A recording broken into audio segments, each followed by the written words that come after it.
Miss Honey gazed at Matilda with absolute amazement, but when next she spoke, she kept her voice level. "That is really splendid," she said, "but of course multiplying by 2 is a lot easier than some of the bigger numbers. What about the other multiplication tables? Do you know any of those?" "I think so, Miss Honey. I think I do." "Which ones, Matilda? How far have you got?" I don't quite know," Matilda said. "I don't know what you mean." "What I mean is, do you, for instance, know the 3 times table?" "Yes, Miss Honey." "And the 4 times?" "Yes, Miss Honey." "Well, how many do you know, Matilda? Do you know all the way up to the 12 times table?" "Yes, Miss Honey." "What are 12 sevens?" 84, Matilda said.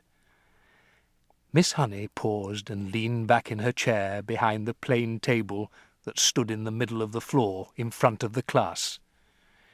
She was considerably shaken by this exchange, but took care not to show it.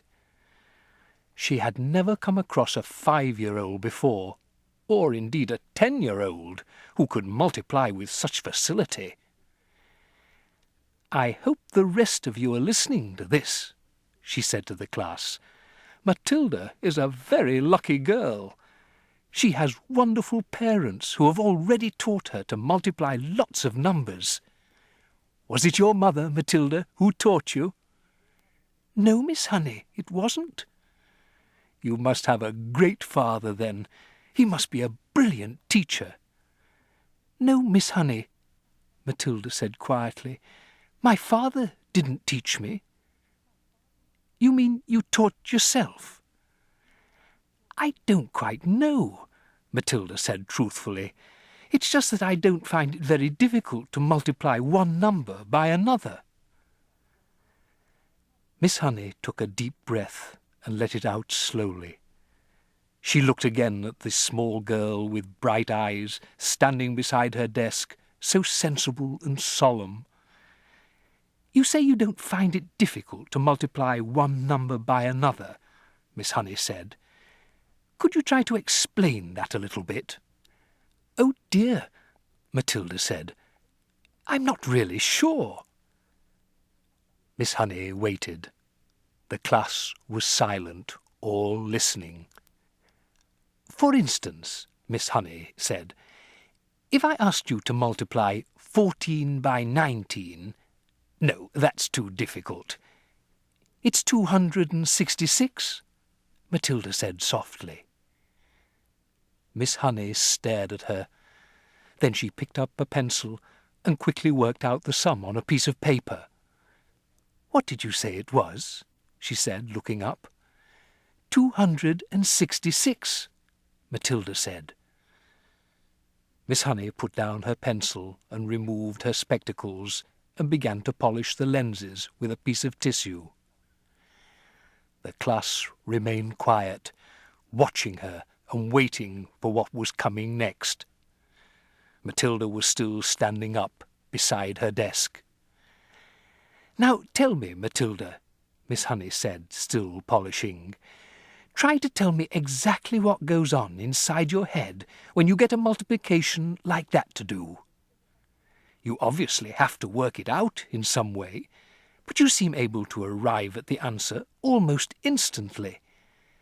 Take the one you've just done, 14 multiplied by 19. I simply put the 14 down in my head and multiply it by 19, Matilda said.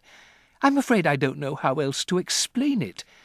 I've always said to myself that if a little pocket calculator can do it, why shouldn't I?" "Why not indeed?" Miss Honey said. "The human brain is an amazing thing." "I think it's a lot better than a lump of metal," Matilda said. "That's all a calculator is." "How right you are," Miss Honey said. "Pocket calculators are not allowed in this school anyway." Miss Honey was feeling quite quivery.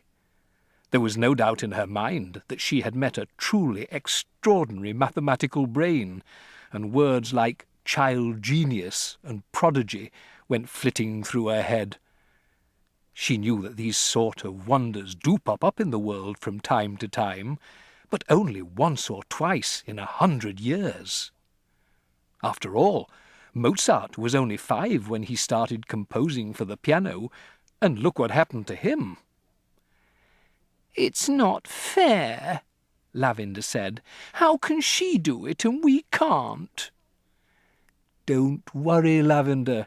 You'll soon catch up," Miss Honey said, lying through her teeth. At this point, Miss Honey could not resist the temptation of exploring still further the mind of this astonishing child. She knew that she ought to be paying some attention to the rest of the class, but she was altogether too excited to let the matter rest.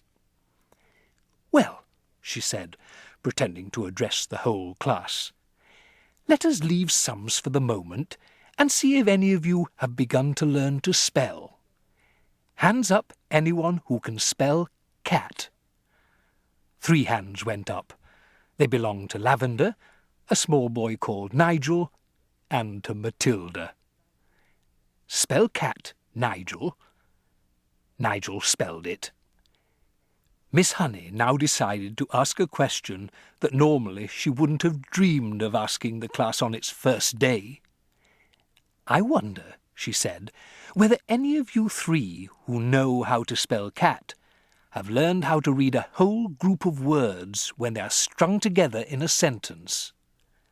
"I have," Nigel said. "So have I," Lavender said. Miss Honey went to the blackboard and wrote with her white chalk the sentence, "I have already begun to learn how to read long sentences." She had purposely made it difficult, and she knew that there were precious few 5-year-olds around who would be able to manage it. "Can you tell me what that says, Nigel?" she asked. "That's too hard," Nigel said. Lavender? "The first word is I," Lavender said. "Can any of you read the whole sentence?" Miss Honey asked, waiting for the yes that she felt certain was going to come from Matilda. "Yes," Matilda said. "Go ahead," Miss Honey said. Matilda read the sentence without any hesitation at all. "That really is very good indeed," Miss Honey said, making the understatement of her life. "How much can you read, Matilda?" "I think I can read most things, Miss Honey," Matilda said, "although I'm afraid I can't always understand the meanings."